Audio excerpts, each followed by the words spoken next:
Audio always comes second.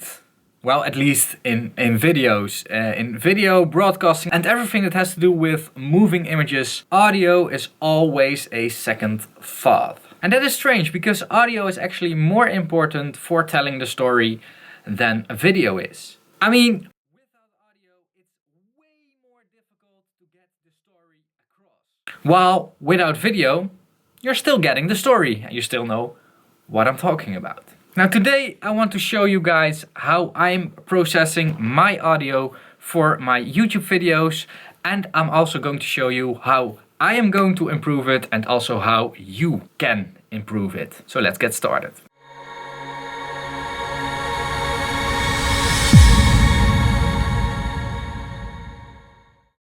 So I've always been really interested in, getting the production quality of my videos higher. And like 1 year ago, 1.5 years ago, I've invested in some professional lights, a good stand for my camera and a good camera.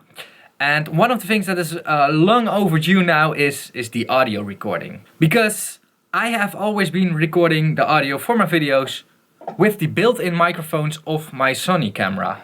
And those are on here. That small hole and that small hole, that's actually those are very small microphones. Now, I've never bothered to get a better microphone because I found it somewhat ironic that an high-end audio channel, or an audio channel like mine, didn't bother about the audio on the channel. And I also rarely got responses to it because in the end it's about the story that I'm telling and not how it's being perceived. Again, audio is a second thought. How I processed the audio from my camera is somewhat interesting. So let me show you guys this. So this is my one of my projects. This is actually the project from the reading out loud manual of the Viridian. Funny video with a lot of talking in it. And this is my processing chain of the normal talking stuff. And there are actually two plugins on here. The first one is a gain plugin, and the only thing that I'm doing on that plugin is making it mono.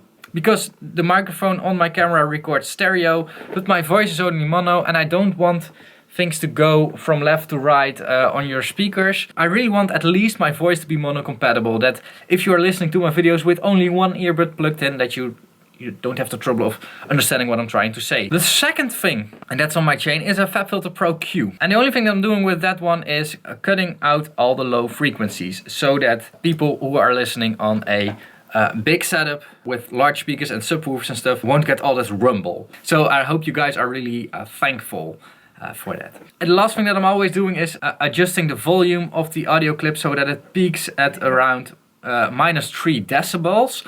This is what I do when I only have voice recording. If there's also audio content like music or a sample or something, I go to -6 dBs, and that will give me some more headroom to blend two channels together. Now you can easily do this, lower the volume of your content a bit. Don't do it too much, like try to peak at -2 or something, not at 0, because YouTube normalizes. YouTube does peak normalizing and also does loudness normalizing, so that all the videos will sound at least at the same volume. So you don't have to be clipping on 0 decibels all the time when making a video. It's not necessary. Now in my workflow you didn't see any compressor on my voice. And there's a good reason for that. And that is I'm using the built-in camera microphone, and there's a crap load of processing on that microphone going on. And one of the things is automatic leveling and compression and a lot of stuff. So when I'm quiet, which I'm not very often, there is a lot of stuff coming up, some noise. It's actually pretty quiet in the studio right now. So I don't really need to compress that thing extra. Now I can do a few things for my new situation. And one of the things that a lot of YouTubers are doing, and I actually also advise to do that, is buying a shotgun microphone. For instance this one, but there are a lot of different brands, and actually what makes that microphone a lot better is actually the physical size. Shotgun microphone is a microphone that is focused, so it does record less audio from the back of the microphone than it does from the front of the microphone, and it also has a way better capsule to capture the audio. Now these microphones most of the times are attached to the camera. My camera doesn't have a microphone input, so I cannot do that. And even if I could, I would choose to have a separate recording device so that I'm at least sure that nothing is being tampered with. I want to have full control over my audio when I'm doing a separate audio recording. For my situation, a shotgun microphone isn't ideal. Now what I've chosen is something else. It's in this box. I'm going to show you guys this soon after a message from my sponsors. Yes, I'm being sponsored. I'm being sponsored by my patrons over at patreon.com, and they made it possible that I can upgrade my audio. So if you aren't a patron already and want to support my channel, go to the link in the description or over here for more information and check it out. Let's unbox this thing. It's actually just arrived in the mail. So how the heck do you open a box? A screwdriver. Shouldn't be that special. Like, this is it. Like, hello. So some batteries. I bought the Duracell Industrial. I use those everywhere because they are just the best. They just keep on going. It's the bunny that goes on. That was their advertisement, right? And this thing. This is the Tascam DR10L. It's a micro linear PCM recorder with lav microphone. And in the box we have the manual. We have more manual. We have a carrying case. We have a USB cable. I need that one.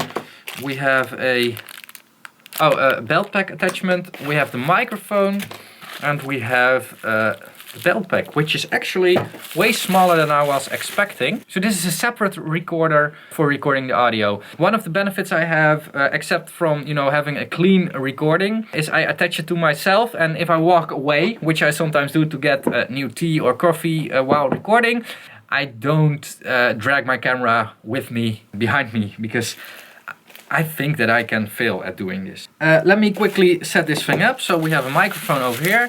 It's actually a package. This thing was included with it. I would love to have a DPA microphone, but that is just way too expensive for now. Now I'm not sure how this should, I never read manuals, so it's already coiled up. It's already, or not coiled up, it's already messed up. I messed it up. So this should go into here and maybe never even detach anymore. So it's a small microphone, and a small microphone is always very omnidirectional, which means that I can also even talk in the back of the microphone. I don't need to talk in the front of it, and it should pick up the same amount of level and sound. And now I don't know. Menu, mic gain. Now I first need to get format SD. I first need to format the SD card, because I know that this SD card comes from a Raspberry Pi and it's not formatted in the right order. So let me try to attach this thing to myself. I think it needs to be attached like this. And of course I need to have the wires set correctly. It's almost invisible. Almost. Yeah, with the wire going in here. Let's do it like this for now. It's just a demonstration. Alright, so there are a lot of settings in here. I see there's a low cut on here. Let's turn that one on for now. Let's turn the limiter off. Let's turn auto leveling off. Let's set the sample rate to 48 kilohertz. So you can choose between 44.1 and 48. I always add it in 48. And for video it's actually usual to do it in 48, 24-bit. And I'm enabling dual recording mode. And for now I'm choosing for -12. What dual recording mode does is it records two audio channels. It records one at the gain that you have set in here. So you have a microphone gain in here, so the volume. And it records another one, in this case 12 dBs lower. So if I shout, which I sometimes do in videos, I can clip on the main one, but I still have a safety one. Let's just go back. And now let's press record, I think. And right now it should be recording. So if it is recording, the sound quality should have been just improved dramatically.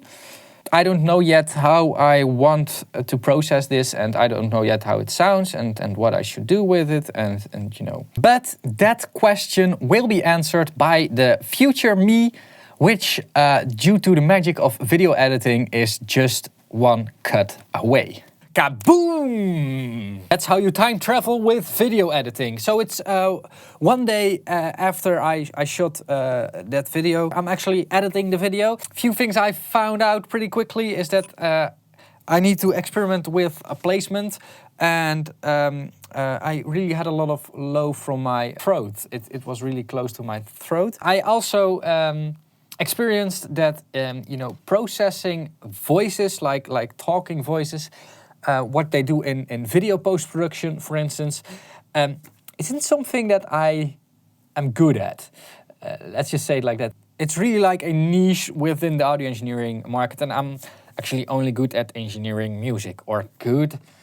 You guys should decide that yourself. Now, I personally always like to keep my chain as simple as possible. So I've settled with a chain with 2 plugins. In my case, the Fab filter, because I know them. And the Pro Q, I did do some heavy stuff to it. So first of all, I low-cutted it. The low-cut on the device isn't absolutely low-cutting it. There was still a bit of sub-lows. Not a lot, but still a bit. And you know, the Fab filter is very good with the filters. I did a 96 dB cut. Then I cut it out a bit of low muddiness, not too much, because otherwise my voice would sound as childish as I'm acting normally. So let's not do that. And there were 2 very annoying frequencies in this, and I think it's a combination of the distance between my mouth and, I mean, it was over here, now it's over here. So this recording needs again, a different setting, I think. But I cut it out 471 hertz and 1.4 kilohertz, because and at 1.4 kilohertz made me very noisy, like this. Not very nice. And I boosted a bit of high frequencies to give it a bit more open sound. What is interesting is that if I boost a lot, it actually gets annoying.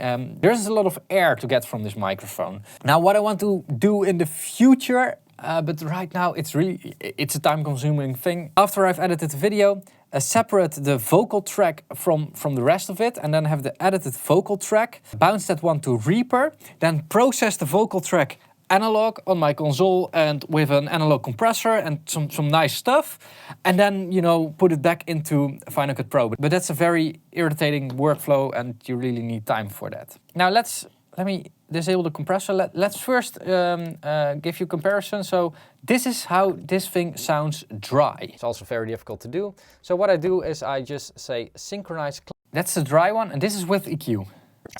Press record at the same time or something. It's also very difficult to do. So what I do is I just say, I'm still not sure of these settings, by the way, but these will be roughly my settings. We'll need some fine tuning. Second thing that I'm doing is I'm adding a compressor to it. This one has a very steep knee setting, because I really want to limit the transients coming from my voice, and I really want to, you know, compress it pretty thickly. And it's not that big of a deal. You really need a lot of compression on you know, talking voice in order to make it hearable. This is how it acts when it plays. Synchronize clips. It's very easy in Final Cut Pro to do this. You select the clips, including the audio, and like that. Not a lot, just a bit to you know, really reduce the peaks. So that's what I learned in the last 24 hours on how to process this thing. And I think it will change with every video I make, because it really needs fine tuning for the position, and I really need to get used to EQing dry voices, more particularly my own voice. Back to the past again. So for my future videos, you guys will enjoy better sound quality. And it's also something that you shouldn't forget when making YouTube videos. Of course, the image quality is very important, but don't forget your microphone. And really look at your situation for the microphone you need. If you just have one or maybe a few people that are, you know, moving around, which you need to capture from close, buy a few lav microphones and attach them to the persons. Then you at least know that the distance between the voice and the microphone won't vary a lot. You also will reduce a lot of room echo and a lot of, you know, side noises, if I can call them like that, like side noises. Or if you really need to have more ambient recording or want to have a, you know, one-piece setup with a camera with everything attached to it, go get a very good shotgun microphone or a microphone that really suits your needs. Everything is always better than the built-in camera microphone. There aren't that many cameras that have a great microphone built in. And that's because, you know, audio is always a second thought and there isn't a lot of room inside of the cameras to put a good microphone. A good microphone for a camera, so that a microphone that's a bit more distant really needs a lot of space. It's really, you know, needs some dimensions. That's also why shotgun microphones are that long. It's just physics, it's nothing else. And with that being said, I want to end this video over here, and I hope that I included some informational tips or some useful information in this video. If you think I did, let me know that by giving me a thumbs up.